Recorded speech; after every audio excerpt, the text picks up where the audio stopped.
I married my soulmate, then found his identical body in my basement. The perfect man? I knew something was wrong with my husband when he didn't bleed. But I'm getting ahead of myself. Let me start with the day I fell in love with him. Or the thing I thought was him. His name was Marcus Webb. And I met him on a Tuesday at a coffee shop in Portland during the worst rainstorm of the year. I was soaked, miserable, late for a job interview I'd already decided I didn't want. He held the door for me, smiled, and said, "Rough day?" Those two words changed my life. Marcus was perfect. Not in the annoying way where perfect means boring, perfect in the way where he somehow knew exactly what I needed before I knew I needed it. When I was stressed, he'd show up with my favorite Thai food. When I was sad, he'd know to just sit with me in silence. When I was excited about something, his enthusiasm matched mine exactly. "You're too good to be true," I told him 6 months in, lying in his apartment as rain drummed against the windows. He'd laughed, kissing my forehead. "You just haven't dated enough good men, Riley. We exist." We got engaged after a year, married after 18 months. My friends said it was too fast, but when you know, right? The wedding was perfect. Our honeymoon in Iceland was perfect. Our little house in the suburbs was perfect. Marcus got a job at a tech company doing something with data analysis that I never fully understood. I started my own graphic design business from home. We adopted a cat named Pixel. We talked about kids. Everything was perfect. For exactly 2 years, 3 months, and 16 days. The accident. It happened on a Saturday morning. I was making pancakes, Marcus's favorite, when he came up behind me and wrapped his arms around my waist. "Smells amazing," he murmured into my neck. I turned to kiss him, spatula still in hand, and that's when it happened. The spatula was hot. I just used it to flip the pancakes, and it brushed against his forearm. Marcus didn't flinch. I pulled back, looking at the red mark forming on his skin. "Oh God, I'm so sorry. Are you okay?" "Fine," he said, glancing at his arm with an odd expression. "Doesn't hurt. But I burned you. That should hurt." "Riley, I'm fine." He kissed me again, steering me away from the stove. "The pancakes are going to burn." I turned back to the stove, but something nagged at me. The burn mark was there, clear as day, bright red against his pale skin. But he hadn't reacted at all. Not even a little. Over the next week, I started noticing things. Marcus didn't stub his toe and curse when he walked into the coffee table, something he used to do at least once a week. He didn't wince when he got a paper cut sorting through mail. When our cat scratched him during play, he just laughed and continued, blood welling up from the scratches without any sign of pain. "Do you feel that?" I asked, pointing at the scratches. "Feel what?" "The scratches. Pixel really got you." Marcus looked down at his hand like he was seeing it for the first time. "Oh, yeah, must have been playing too rough." But he said it wrong. Like he was reading from a script he hadn't memorized properly. I started testing him. Little things at first. I'd step on his foot accidentally. Nothing. I'd hand him a too-hot cup of coffee. He'd take it without flinching, even though I could see steam rising from the liquid. Once, I pinched him hard enough to leave a bruise, claiming I was being playful. He smiled. "You're feisty today." No reaction. No pain response at all. "Marcus," I said one night, sitting across from him at dinner, "I think you should see a doctor. Why? Because you don't seem to feel pain anymore. That's not normal." He set down his fork, and for just a moment, a fraction of a second, his face went completely blank, empty, like someone had turned off the lights behind his eyes. Then he smiled, and it was Marcus again. "My Marcus. I feel fine, honey. Maybe I've just got a high pain tolerance. You used to complain about headaches all the time. You haven't mentioned one in months. Because I don't get them anymore. Is that a bad thing?" He reached across the table, taking my hand. His skin was warm, his touch familiar. "Riley, you're worrying over nothing. I'm healthy. I'm happy. We're happy, right?" I wanted to say yes. I wanted to believe him.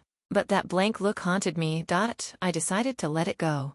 Maybe I was being paranoid. Maybe Marcus really did just have a high pain tolerance that I'd never noticed before. Maybe I was looking for problems where there weren't any because I'd never had something this good. And some part of me was waiting for it to fall apart. But then I found the door. We'd lived in the house for over 2 years, and I'd never really explored the basement. It was unfinished, full of boxes from the move that we kept saying we'd sort through eventually. Marcus had claimed it as his space early on. setting up a workbench down there for projects he never seemed to start. I like having a man cave, he'd said, and I'd laughed and let him have it. But on a Tuesday afternoon, when Marcus was at work and I was home alone, I heard something from the basement. A thump, then another, then silence. Pixel? I called, thinking the cat had somehow gotten down there. No response. I opened the basement door. The stairs descended into darkness. The light had been burned out for weeks, and Marcus kept saying he'd replace it but never did. Pixel, are you down there? Another thump. Definitely not cat-sized. My heart began to race. We lived in a safe neighborhood, but people got broken into all the time. I grabbed a knife from the kitchen, my phone in my other hand with 911 ready to dial, and started down the stairs. The basement was bigger than I remembered, stretching back into shadows that my phone's flashlight couldn't quite penetrate. Boxes were stacked everywhere. My old art supplies, Marcus's college stuff, random furniture we didn't have room for upstairs. And in the back corner, there was a door I'd never seen before. It was metal, industrial-looking, completely out of place in our suburban basement, and it was slightly ajar. Hello? My voice shook. The thumping came again from behind that door. Every instinct screamed at me to run upstairs, call the police, wait for Marcus to come home. But another part of me, the part that had been noticing all the wrong things about my husband lately, needed to know what was behind that door. I pushed it open. The room beyond was small, maybe 10 by 10 feet, and it was freezing cold despite the warmth of the rest of the basement. There was a hospital bed in the center, and on that bed was a man. A man who looked exactly like my husband. I dropped the knife. It clattered against the concrete floor, and the sound seemed impossibly loud. The man on the bed turned his head toward me, and I saw his eyes, Marcus's eyes, the exact shade of green with the little gold flecks I'd memorized, go wide with hope and terror. Riley, he whispered. And his voice was wrong, hoarse, like he hadn't used it in a long time. Oh God, Riley, you have to help me. I couldn't move, couldn't breathe, couldn't process what I was seeing. Who are you? I managed. It's me. He tried to sit up, but I saw now that his wrists and ankles were strapped to the bed with leather restraints. It's Marcus. I'm Marcus. Riley, please, you have to believe me. That's not possible. I backed toward the door. Marcus is at work. Marcus is upstairs every night. Marcus is... Not Marcus. The man on the bed's voice cracked. That thing you've been living with for the past 3 months isn't me. It's wearing my face, but it's not me. Riley, I've been trapped down here for 3 months, and I've been trying to make noise, trying to get your attention, but it soundproofed this room. Today was the first time I managed to kick the bed hard enough that you might hear. My legs gave out. I sat down hard on the cold concrete, staring at this man who looked exactly like my husband but couldn't possibly be him.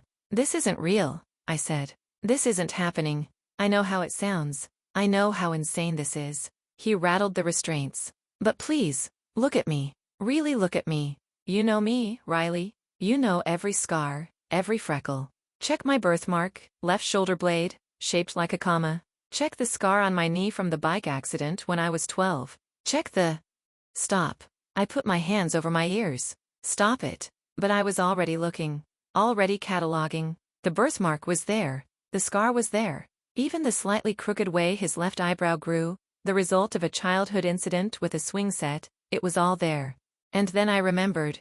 The Marcus upstairs had felt no pain for weeks. What is it? I whispered. What's upstairs? I don't know. Marcus? The real Marcus? Slumped back against the bed. It came 3 months ago. I was down here working on that bookshelf I promised to build, and I heard something behind me. When I turned around, there was something. It looked like a person, but wrong, blurry around the edges. And then it touched me, and everything went black. When I woke up, I was here, and that thing, it had my face, my voice, everything. Why? The question came out as barely a breath. I don't know. At first, I thought maybe it wanted to steal my life. But it doesn't act like it's stealing anything.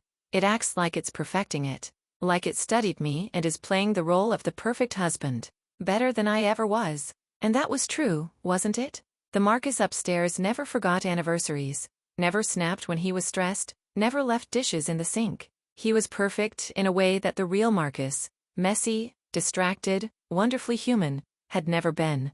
How do I know you're real? I asked. How do I know you're not some trick? How do I know the Marcus upstairs is the real one and you're the whatever it is? Cut me, Marcus said.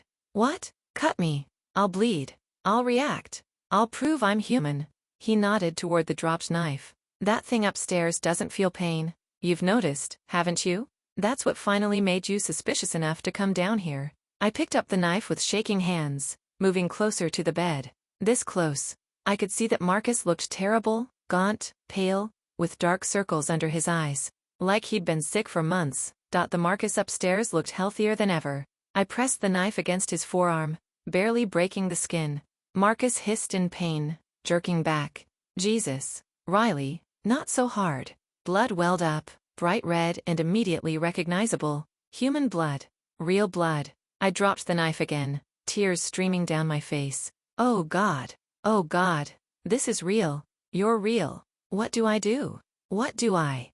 You have to kill it, Marcus said urgently, before it realizes you know. Riley, listen to me. This thing, whatever it is, it's been studying us, learning us. It knows our routines, our friends, our families. If it thinks you've figured out the truth, I don't know what it'll do. I can't kill something that looks like you. It's not me. Riley, please.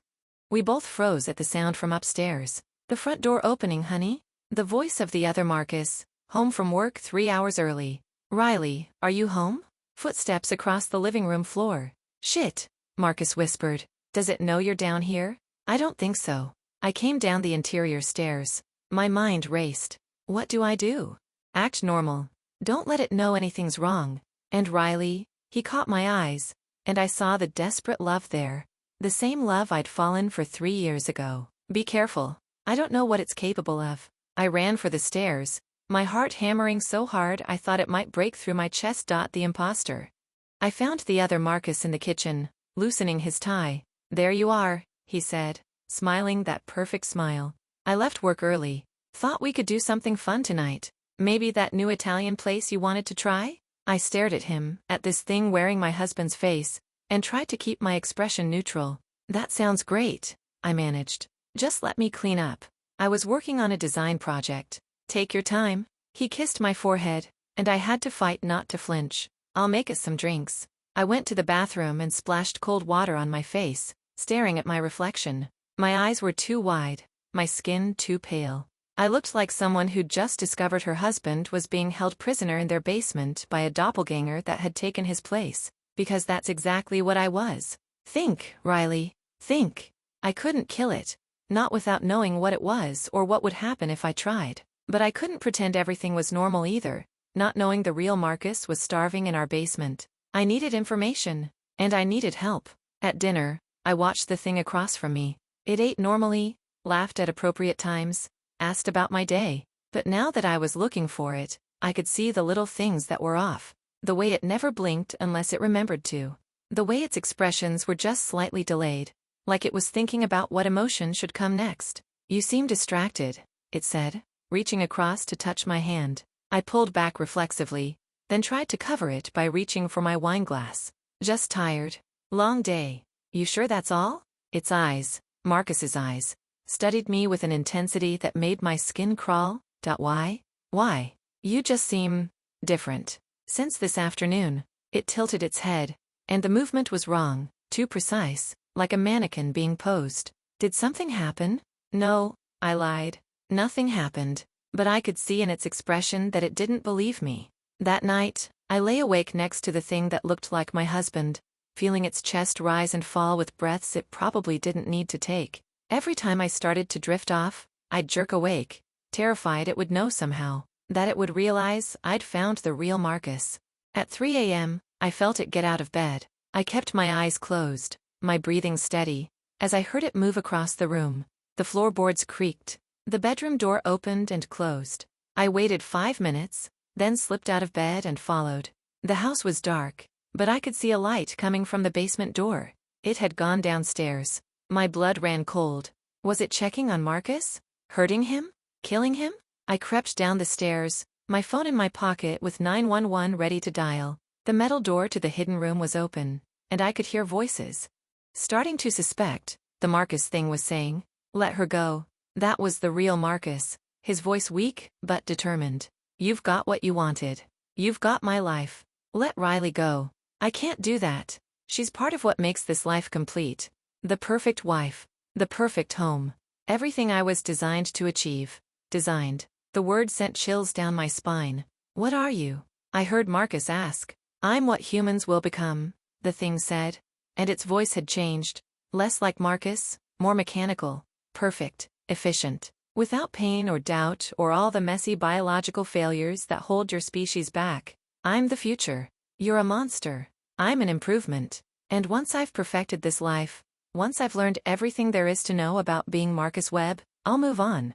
Find another life to perfect. Another person to become. It paused. But first, I need to handle the Riley problem. I didn't wait to hear more.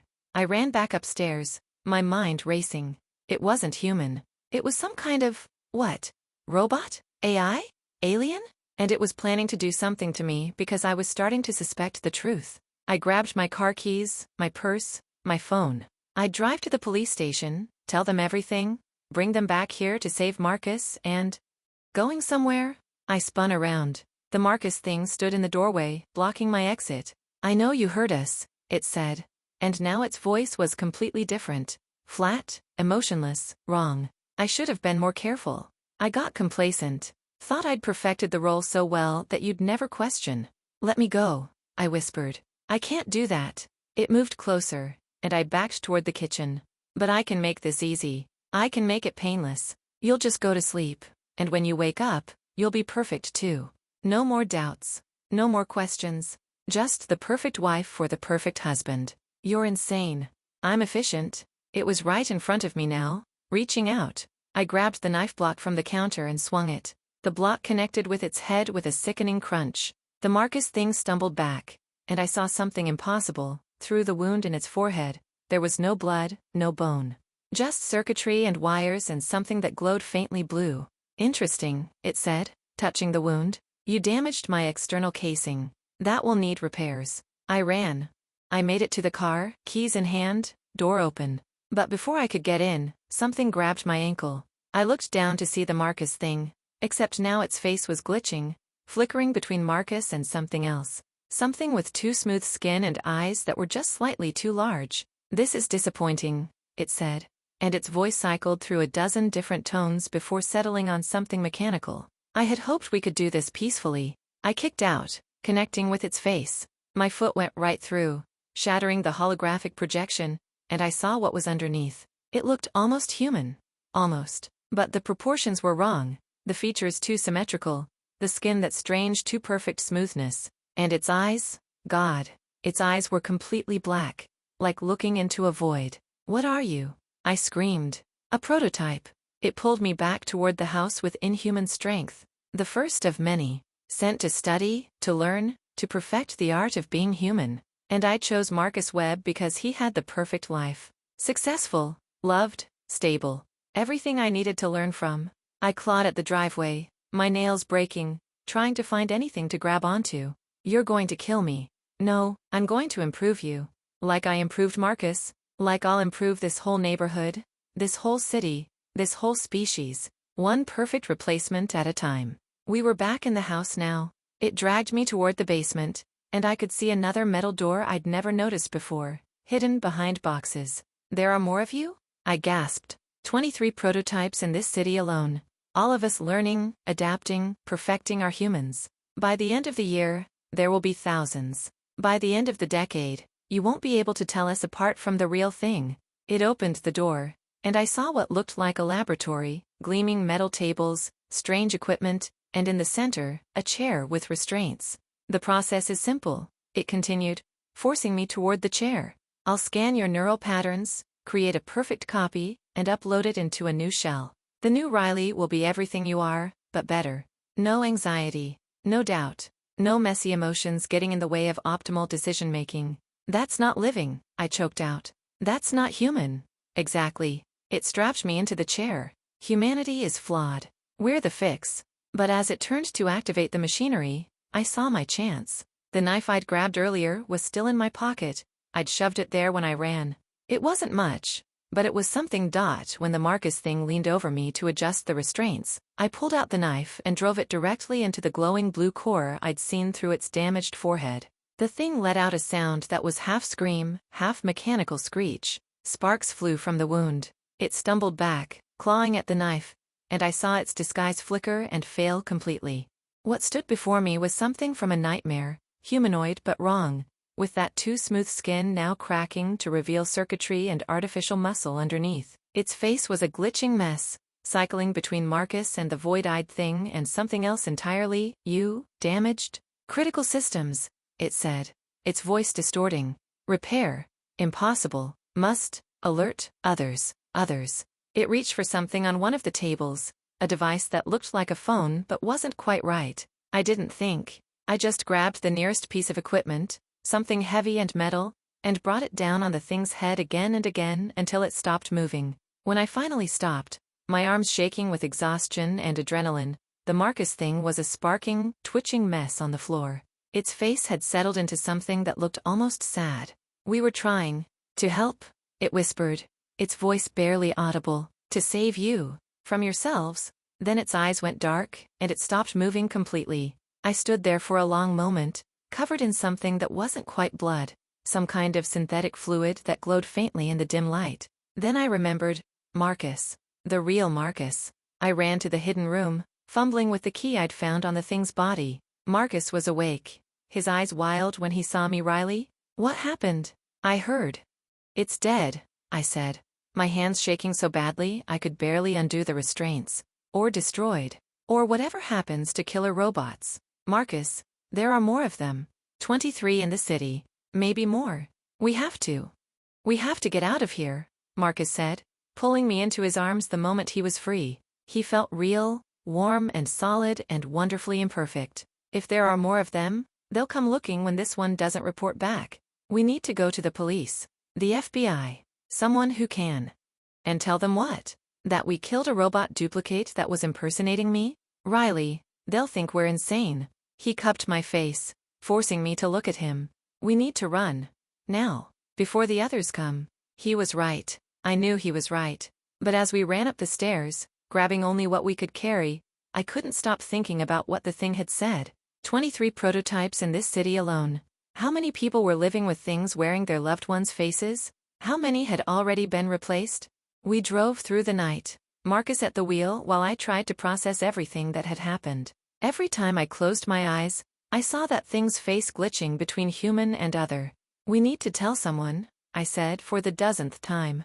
"Who's going to believe us?" Marcus's hands were white-knuckled on the steering wheel. He looked terrible. 3 months of being trapped in a basement had left him thin and pale, with a haunted look in his eyes. "We have no proof. I destroyed the thing when I dragged it outside and set it on fire." I was panicking. I wasn't thinking.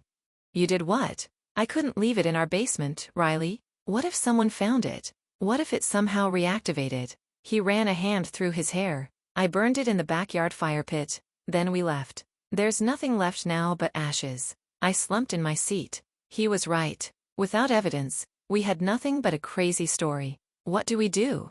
I whispered. "We disappear. Change our names. Move somewhere remote. Hope they don't find us." He glanced at me. "I'm so sorry, Riley. I brought this into our lives. If I hadn't been so focused on my stupid projects, if I'd paid more attention."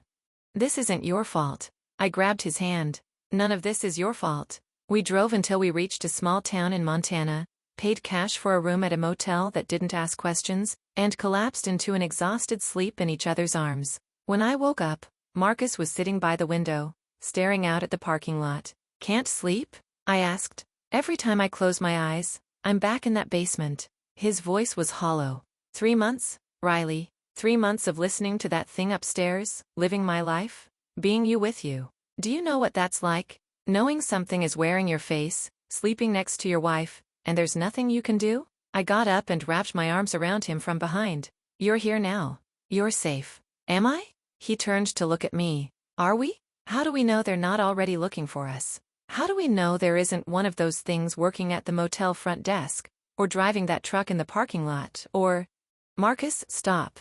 You're spiraling." "Maybe I should spiral." He pulled away, starting to pace. Maybe that's the appropriate response to finding out that robot duplicates are systematically replacing humans, and we can't tell anyone because we have no proof and will sound insane. He wasn't wrong. But we couldn't live in fear forever. We'll figure it out, I said firmly. Together. Like we always do. Marcus looked at me for a long moment, then laughed. A broken, slightly hysterical sound. You know what's really messed up? That thing was probably a better husband than I ever was. It never forgot an anniversary. Never left dishes in the sink. Never got stressed and snapped at you over nothing. It wasn't you, I said. It wasn't human. And I don't want perfect. I want real. I want you, with all your flaws and forgotten anniversaries and dishes in the sink. Because that's what love is. Loving someone despite their imperfections, not because they don't have any. He pulled me close, and I felt him shaking. I love you so much. I love you too. The real you. We stayed like that for a long time, just holding each other, two humans in a world that might be slowly filling with things that only looked human. We live in Alaska now. In a cabin so remote that our nearest neighbor is 15 miles away. Marcus works remotely under a fake name. I do freelance design work for cash. We don't have social media. We don't go into town unless we absolutely have to. And every day, I wonder, when we do venture into town for supplies, I watch people. Really watch them. Looking for the tells, the too perfect behavior, the delayed emotional responses, the slight glitching around the edges that only appears when you know what to look for. Last week, I saw a woman at the grocery store who didn't blink for 3 full minutes. Yesterday, Marcus pointed out a man whose shadow didn't quite match his movements. They're here. Maybe they've always been here. Maybe they followed us. Or maybe we're just paranoid and seeing things that aren't there. But I don't think so. I think they're spreading, slowly replacing us one by one, and nobody notices because they're so perfect at being human. Better than we ever were. Sometimes I look at Marcus and I'm hit with a wave of paranoia so strong I can barely breathe. What if the thing in the basement was the real Marcus, and the one I freed was the duplicate? What if this man I'm living with, this man I love, is actually one of them? But then he'll do something imperfect, burn the dinner, or stub his toe and curse, or forget what day it is, and I'll know. I'll know he's real. Because the things that replaced us don't make mistakes. They're perfect, and that's how you know they're not human.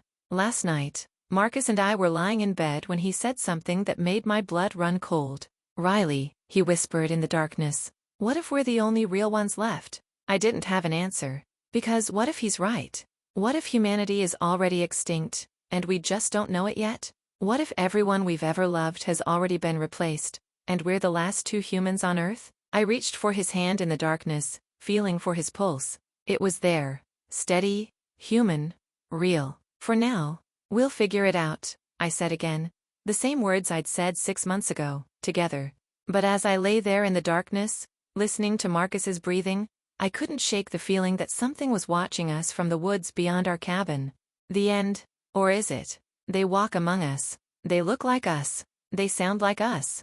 They're better than us in every measurable way. And by the time you realize your loved one has been replaced, it's already too late. Because the things that wear our faces don't make mistakes. They're perfect, and that's exactly how you know they're not human.